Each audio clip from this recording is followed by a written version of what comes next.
व्रत करने वाले को भोजन नहीं करना चाहिए, ध्यान दीजिए।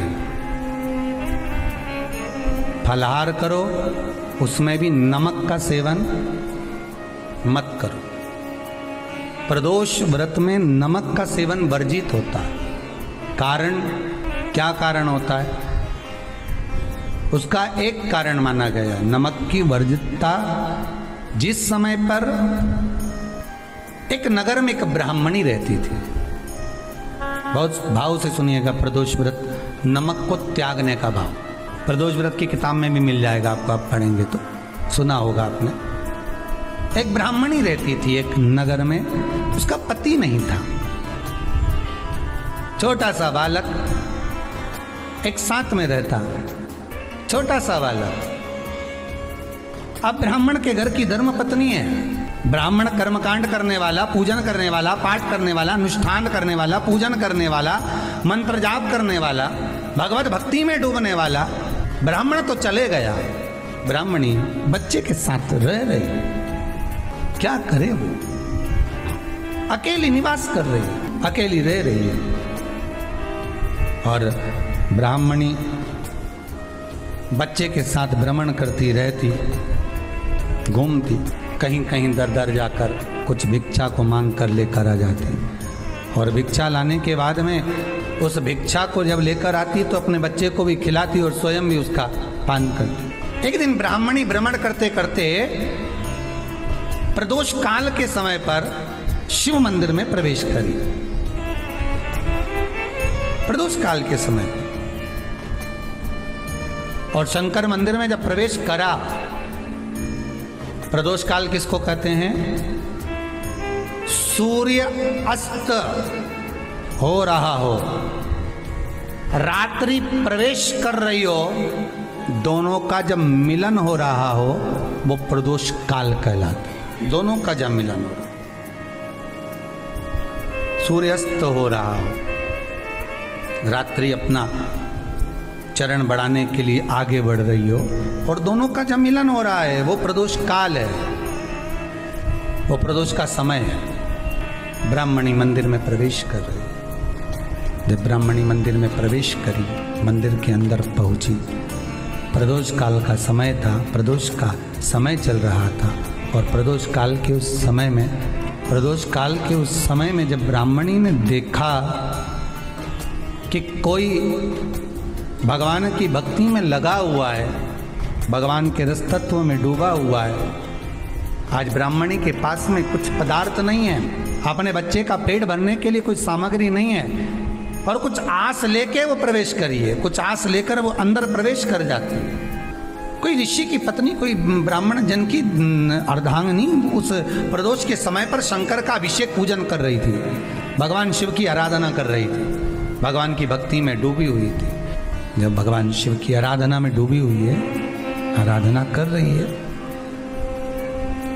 ये कुछ पाने के लिए चली गई, ये कुछ पाने के लिए गई और इसके मन में आया कि मैं कुछ, मुझे भोजन का कोई पदार्थ मिल जावे, मुझे कुछ भोजन मिल जावे, और जब मुझे भोजन मिल जाएगा तब मैं जो पाऊंगी अपने बच्चे को भी पाऊंगी।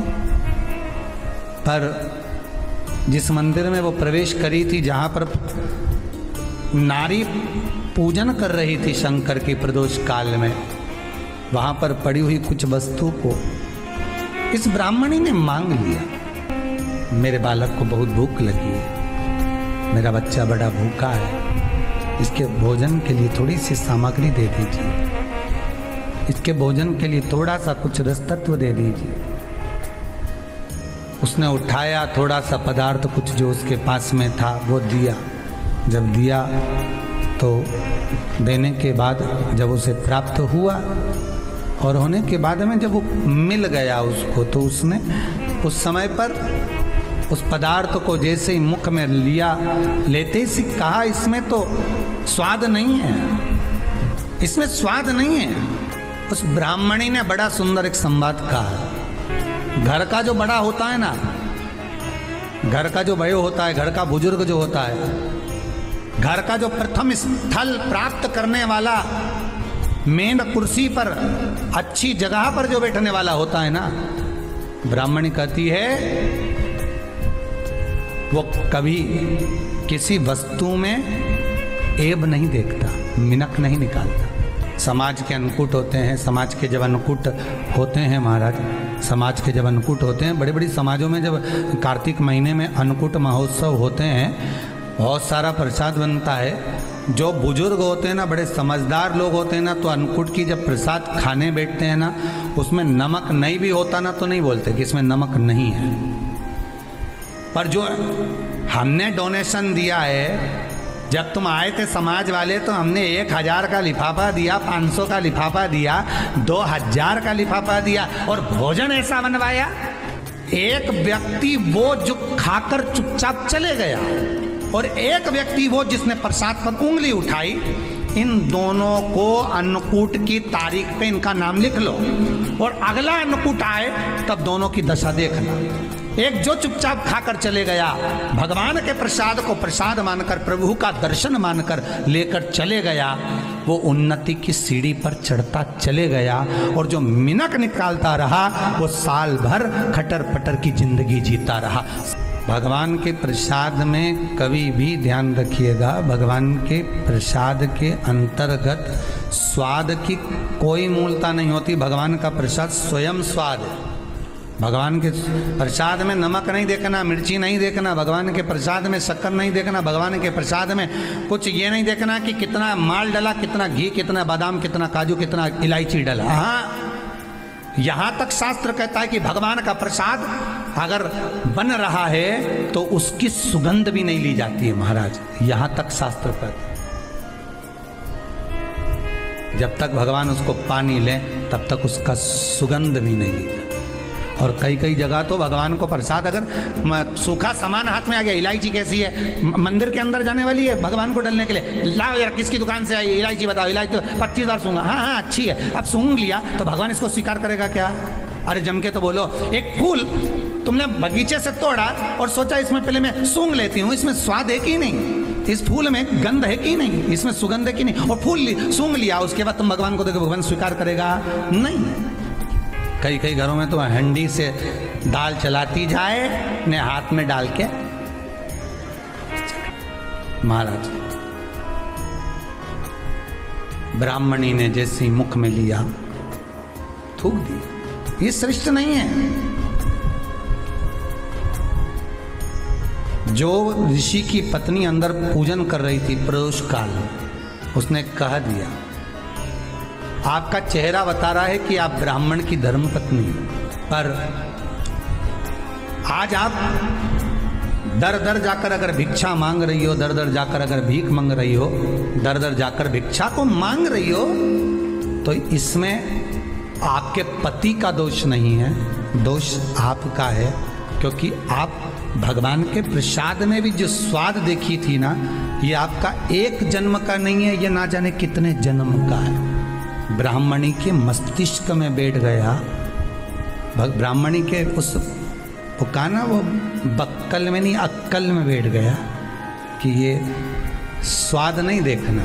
इसलिए प्रदोष व्रत के अंतर्गत ब्राह्मणी ने उस दिन से विचार कर लिया कि जैसे आप पूजन कर रही हो, जैसे आप अर्चना कर रही हो, जैसे आप आराधना कर रही हो, ऐसी आराधना, ऐसी पूजन, ऐसी भक्ति में भी करूँगी, ऐसी आराधना में भी करूँगी। अब मैं स्वाद नहीं देखूंगी।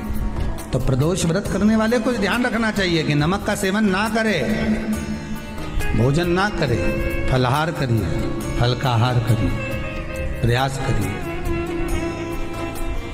और यदि आपने व्रत ले लिया भोजन का कि हम तो एक टाइम फलाहार करेंगे, एक टाइम भोजन करेंगे, ऐसा भी कई लोग प्रदोष ले लेते हैं, तो वो बात आपकी है, आप तक रखो, ठीक है, अपने मन तक। ठीक है, बाबा आपकी मनोकामना पूर्ण करे, वो भी आओ। अरे भगवान को धन्यवाद दो कभी कभी कि तूने अच्छे घर में पैदा किया, अच्छा परिवार दिया, अच्छा पति दिया, अच्छी पत्नी दी, अच्छे बच्चे दिए, अच्छा कुटुंब दिया, घर दिया, दुकान दी, जमीन जायदाद दी, शरीर अच्छा दिया, हाथ पैर आँख नाक मुंह सब बढ़िया दिया, एक के भी निपटा के नहीं भेजा तूने। मान लो एक आध निपटा के भेज देता तो क्या झगड़ा करने ऊपर जाते? एक ही कान देता और एक गायब कर देता तो यहाँ से चिपका देता, क्या कर लेते? हाथ एक देता और एक गायब कर देता। क्या झगड़ा करने जाते ऊपर कि मुझे ऐसा शरीर दिया? नहीं, भगवान को धन्यवाद देना कि मुझे अच्छे घर में पैदा करा, कटोरा लेके वहाँ चौराहे पे नहीं बिठाया। तूने अच्छा घर दिया, 2 समय की रोटी दे रहा है, खूब जोरदार शरीर दिया, भजन करने का मुहूर्त दिया, और बचा कुचा था तो ये सियोर वाला महाराज दे दिया, कथा सुनाने वाला। शाम के समय पर प्रदोष काल में बेलपत्री के पेड़ के नीचे, चाहे शंकर के मंदिर के दरवाजे पर या शिव मंदिर में, अगर आप प्रदोष के दिन दिया लगाते हो, सोमवार के दिन दिया लगाते हो, तो ऐसा कोई व्यक्ति नहीं जिसको मेरे देव अधिदेव महादेव मेरा विश्वनाथ भंडार नहीं भरता हो। खाली नहीं छोड़ेगा, दे देगा, भंडार भर देगा, कमी तो नहीं रख सकता, ये पक्का। पर तुम करना ही नहीं चाह। 2-4 सोमवार करो और उसके बाद के तो महाराज जी हमने तो करा था, हमको तो मिला ही नहीं। 2-1 प्रदोष करा तुमने, अरे 1 साल करो, सारे दर भी तो अपन ठोकर खा कर आए, इतना साल निकाला अपन ने, और 6 महीना 3 महीना 4 महीना भगवान से निवेदन तो करो, दिल से कहो तो सही, नी भंडार भरे तो बात दूसरी, एक बार बोलो तो। पर जगत के लोगों के सामने जाकर मत कहना, कहना तो देव अधिदेव महादेव से कहना। प्रदोष व्रत करने वाले को प्रदोष के दिन प्रयास करना चाहिए कि रात्रि के समय पर आधा घंटा, 10 मिनट, 20 मिनट जागरण करे। जागरण मतलब थोड़ा भगवान का भजन कर ले। भले 4-5 माताएं इकट्ठी नहीं हो तो अपन अकेले ही कर लो। अपन अकेले कम है क्या भाई? अपन कम पड़े, आराधना अकेले भी करो, जागरण करो। जब आपकी 11 प्रदोष हो जाए, 26 प्रदोष हो जाए, तब उद्यापन करो। उद्यापन 2 ब्राह्मणों को जोड़े से बुलाओ, ब्राह्मणों को जोड़े से बुलाकर उनके चरणों की पूजन कर कर, आराधना कर कर, सुंदर मंडप तैयार कर कर भगवान का, उसमें सुंदर रंगोली डालकर, मंडल बनवाकर पूजन करो शंकर भगवान की प्रदोष का। एक दिन पहले गणेश की आराधना करो, पूजन करो, और प्रदोष वाले दिन जो मंडल बनाए हैं पूजन अर्चना करने के लिए, जो स्थान दिया है उसकी आराधना करो। खीर की आहुतियाँ दीजिए 108 बार।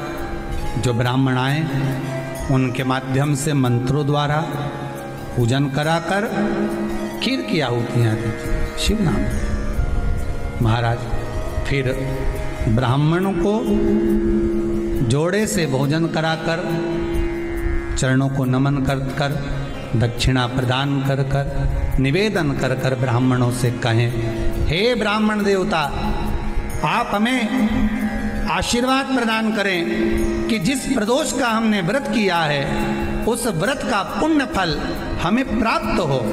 ऐसा ब्राह्मण चरण को नमन कर कर, प्रणाम कर कर उनसे अपने मस्तक पर अक्षत छुड़वाएं। फिर नमन कर कर, भोजन कराकर विदा करें। शाम को भगवान का जागरण करें। ऐसे प्रदोष व्रत का उद्यापन कर अपने जीवन को सार्थक बनाएं। ऐसा सुंदर प्रदोष व्रत का व्याख्यान वर्णन स्कंद पुराण में करा गया। वही स्कंद पुराण का प्रदोष व्रत का वर्णन आपको शिव महापुराण के इस सुंदर संवाद में किया गया।